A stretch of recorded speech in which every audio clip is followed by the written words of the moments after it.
Greetings, friends.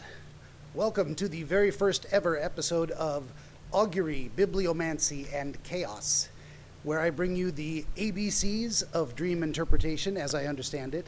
I've got an article to share with you today. You can see here from verywellmind.com.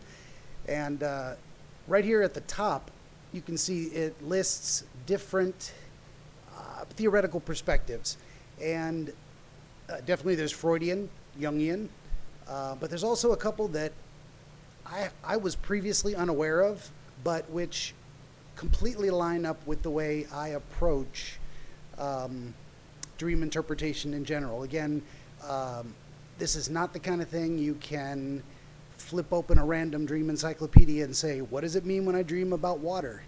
Honestly, to you, it might mean something completely different than to me. So, dream interpretation, what do dreams mean?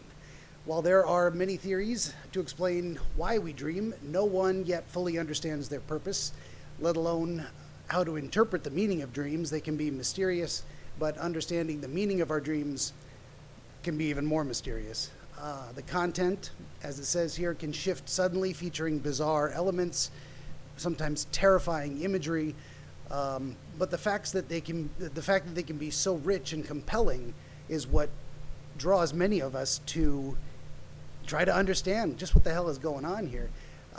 So we can see in this picture, this little graphic representation of the different approaches that have been brought to dream analysis over the years.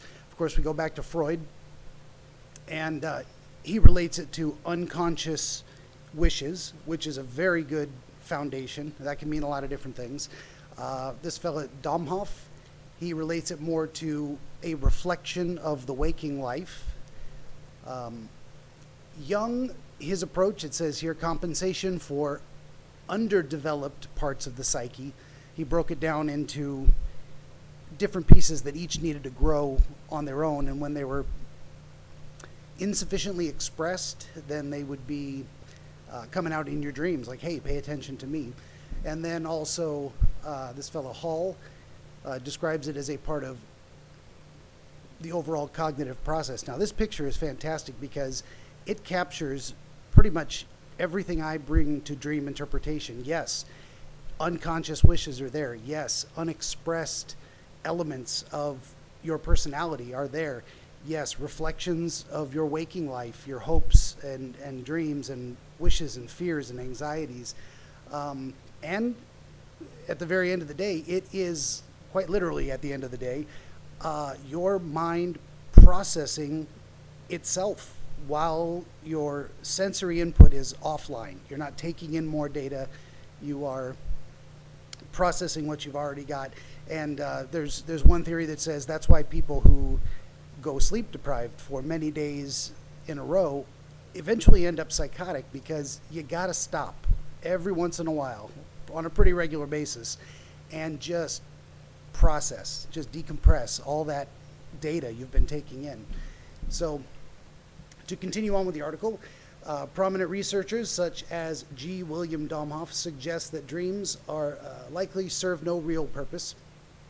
Despite this, dream interpretation has become increasingly popular. I sure hope so, for the sake of my channel. While research has not demonstrated a purpose for dreams, many experts believe that dreams do have meaning. I, for one, also believe dreams have meaning. Meaning has to do with coherence and with systematic relations to other variables, and in that regard, dreams do have meaning, Domhoff said in an interview. Furthermore, they are very revealing of what is in our minds. We have shown that 75 to 100 dreams from a person give us a very good psychological portrait of that individual. Give us 1,000 dreams over a couple decades, and we can give you a profile of the person's mind that is almost as individualized and accurate as her or his fingerprints. Now, for me, I don't have that much time to spend with each person, although I'm happy to have people come back and share new dreams with me. But my process is more to focus in on, number one, whatever dream is brought to me, because that is what is relevant or on the top of the mind of the person I'm speaking with.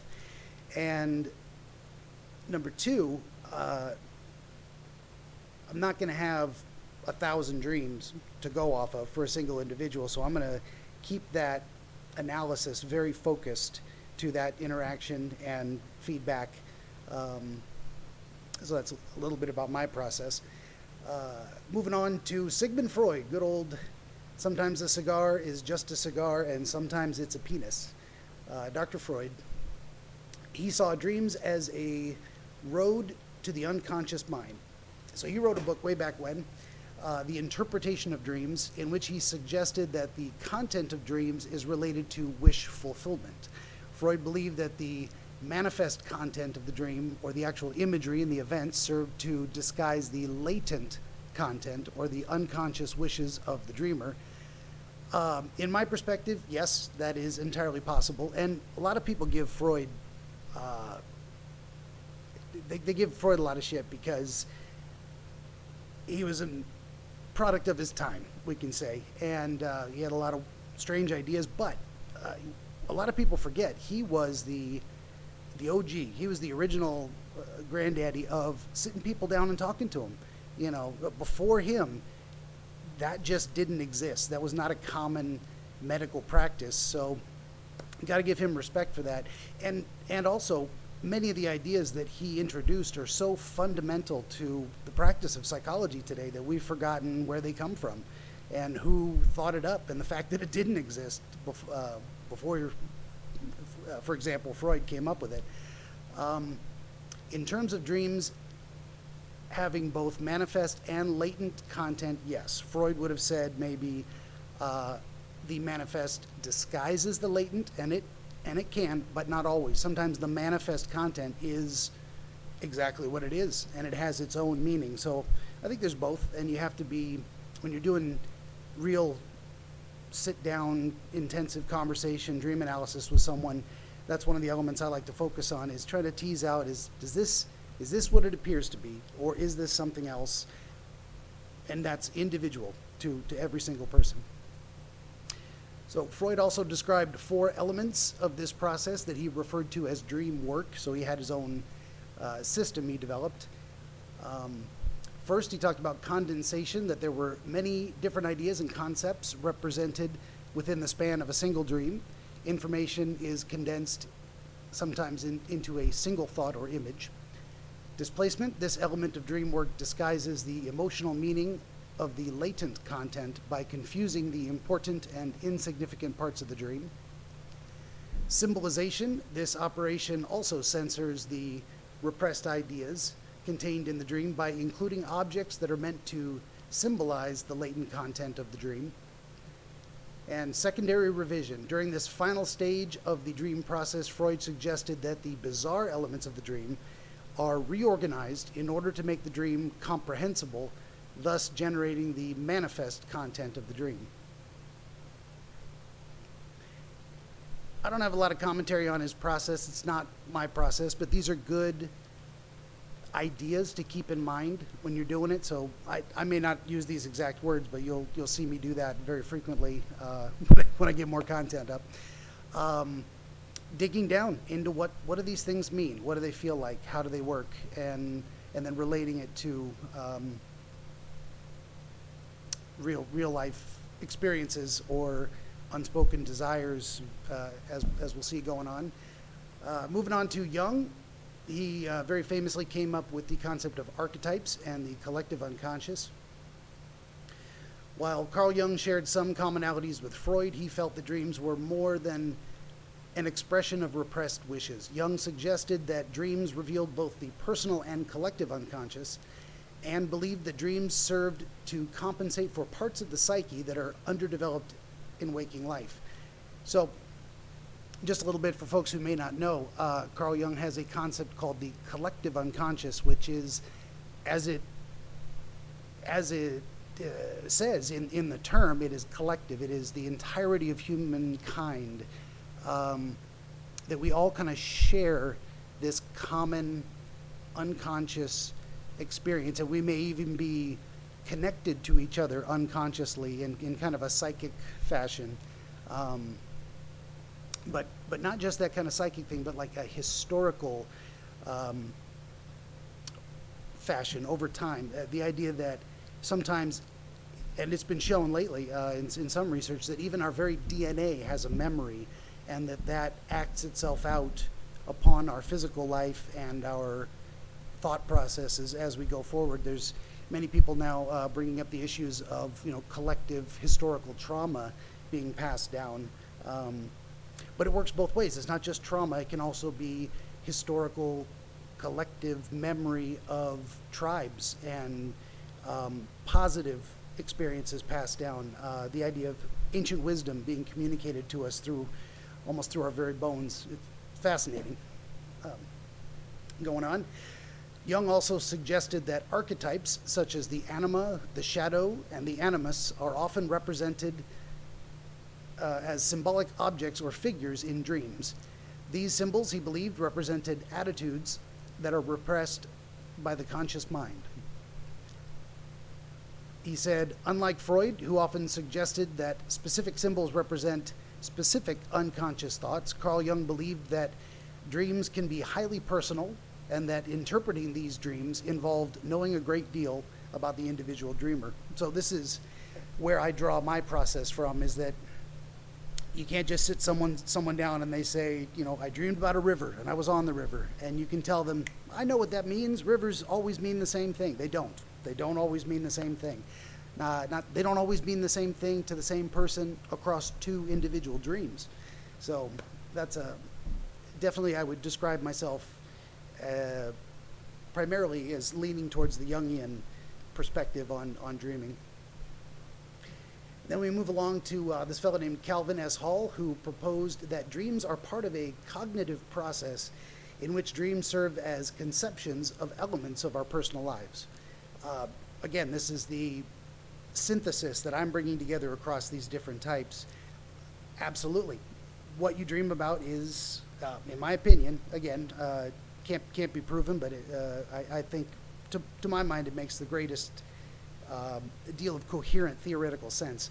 That what you're doing in your dreams is a reflection of and a result of a reference to what's going on in your daily life, either in the distant past, recent past, immediate present, although while you're dreaming, the immediate present is your unconscious, or the near future, things you're worried are going to happen soon or you're looking forward to happening soon, and even things you may be concerned with down the road. So a lot of people dream about death, and that may be decades away for any given person, but sometimes they still have dreams about it because we are a species that is aware of our own mortality in a way that other creatures are not. We know we are going to die someday, and that has caused us anxiety to no end throughout history, and will continue to do so. So Hall looked for themes and patterns by analyzing thousands of dream diaries from participants, eventually creating a quantitative coding system that divided what's in our dreams into a number of categories. According to Hall's theory, interpreting dreams requires knowing the actions of the dreamer within the dream, the objects and figures in the dream, the interactions between the dreamer and the characters in the dream, and the dream's setting, transitions, and outcome. And if you'll go back and listen to my first interview with Lightbringer, that's exactly what I did. We got to get into what's the content. Let's get a little more specific on that. Let's identify the objects. What are they doing? Who are the people there? What are they doing? How do you move from one area of the dream to the next? And we focused on a very short section of his one dream. So for Hall, the ultimate goal of his dream interpretation is not to understand the dream, however, but to understand the dreamer. Research by Hall revealed that the traits people exhibit while they are awake are the same as those expressed in dreams. I'll take a little bit of issue with that because sometimes, as Freud said, it is the unexpressed or latent, or even as Jung said, the unfulfilled or unexpressed elements of our personality that are coming through, things you wish you could be more, rather than things that you already know you are. Then we come to G. William Domhoff, who was a prominent dream researcher, or perhaps still is, who studied with Calvin Hall at the University of Miami. In large-scale studies on the content of dreams, Domhoff has found that dreams reflect the thoughts and concerns of a dreamer's waking life. Domhoff suggests a neurocognitive model of dreams in which the process of dreaming results from neurological processes and a system of schemas. Dream content, he suggests, results from these cognitive processes. And you can see, we're getting down to the bottom of the list here. You bring all four of these people together, and that's what I do. That's my style. I look into things just like that. It is absolutely, in my opinion, your waking life, your cognitive processes, then you're going to sleep, you're processing that data in the background. Can I say process one more time? And you're trying to make sense of it. You're trying to figure out, how do I feel about this? What do I need to understand about myself? And that, in my opinion, is what dreams are trying to tell us. Moving on with the article. Popularizing dream interpretation. Since the 1970s, dream interpretation has grown increasingly popular. A woman by the name of Anne Faraday, in her book from 1974, The Dream Game, outlined techniques and ideas that anyone can use to interpret their own dreams. Today, consumers can purchase a wide variety of books that offer dream dictionaries, symbol guides, and tips for interpreting and understanding dreams. So here's what I'm not a fan of, is those dream dictionaries, symbol guides. Not so much. You're just not going to get the same understanding of yourself. You dream of a black crow, it means one thing to you. I dream of a black crow, it means something else to me. The dream dictionaries will tell you dreaming of a black crow always means the same thing. I genuinely don't believe that's how it works. Dream research will undoubtedly continue to grow. However, Domhoff recommends that unless you find your dreams fun, intellectually interesting, or artistically inspiring, then feel free to forget your dreams. Others, such as Cartwright and Kazniak, propose that dream interpretation may actually reveal more about the interpreter than it does about the meaning of the dream itself. And I'm going to, I'll leave that up so people can read it if they want to. But this is something very important to me as well, because anytime you're doing psychology, doing the psych, you have to make sure you're not projecting, another Freudian term, projecting your issues as a therapist onto the client, or that you're not experiencing countertransference from the client and responding to them as if they are someone in your life or from your past, someone they remind you of. And bias is a big deal. So one thing I try to do is keep in mind that it's not about me. I try to share my experiences when I can, when I think it's relevant, when it helps to build the therapeutic alliance. But really, got to keep that focus on what is going on with this person. What does this mean to them? How are they feeling? What do they think about what they're experiencing? So moving on to talk about biases. Researchers Carrie Morwedge and Michael Norton have studied the dreams of over 1,000 individuals from the United States, India, and South Korea. What they discovered is that few of the college students who participated in the research believed that their dreams were simply the brain's response to random stimulation. Instead, most endorsed Freud's notion that dreams reveal unconscious wishes and urges. What they also discovered, however, is that the weight and importance people attach to their dreams depends largely on their biases. People are more likely to remember negative dreams if they involve people that they already dislike. They are more likely to take positive dreams seriously if they involve friends or loved ones. In other words, people are motivated to interpret dreams in ways that support their already existing beliefs about themselves, the world, the people around them. These researchers found that such things as the confirmation bias and the self-serving bias can impact how people respond to their dreams. Because people tend to take their dreams seriously, the researchers suggest these dreams can also become something of a self-fulfilling prophecy. If you dream that you are going to fail an exam, you might be less motivated to study or even become so stressed out that you perform poorly. Dreams may or may not have meaning, but the fact remains that interpreting dreams has become a popular pastime. Some people even base major life decisions on the contents of their dreams. And down here at the very bottom, I know I spoke mostly about making sure my own bias was not influencing my interpretation of someone else's dreams, but knowing that if you're going to perform this yourself, and you absolutely can, I think it's better to have someone you're talking to, a collaborative effort of processing and having someone participate in a question and answer mode, getting a second opinion. But you can absolutely do this yourself, and you want to make sure you're not just seeing what you want to see, hearing what you want to hear, giving into fears. And I would say definitely 99% of the time, don't base major life decisions on dreams. I'm not a person who believes in what is called oneiromancy. I do not believe you can actually tell the future from your dreams in any specific way. Like a specific event at a specific time will absolutely happen. But then again, I'm open to being proved wrong. What I can say at most is I have not seen sufficient convincing evidence to prove to me that dreams can ever be prophetic. But I guess as we'll go along here, maybe we'll see some evidence of that. That's about it. Whoa, this went on for about 20 minutes. I want to thank everyone for listening. I'll apologize again for the poor audio quality. I have some equipment coming, and hopefully you'll be able to hear me better without this, whatever this awful hiss is in the background. Once again, thanks for coming. This has been Augury, Bibliomancy and Chaos, your ABCs of dream interpretation. Thanks again.